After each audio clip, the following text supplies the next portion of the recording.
Blizzard of 13. This is 11th Street, right behind our house. This is our street. High tide has just hit, so I'm hoping it's going to start to recede. Because if you look down the street, it's completely impassable. This is our shed right here.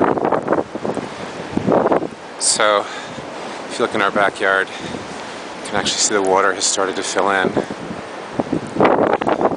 I'm hoping now it's high tide has hit. Really brutal blizzard. 2 severe high tides, but this morning one was the worst. The waves are still crashing above the wall.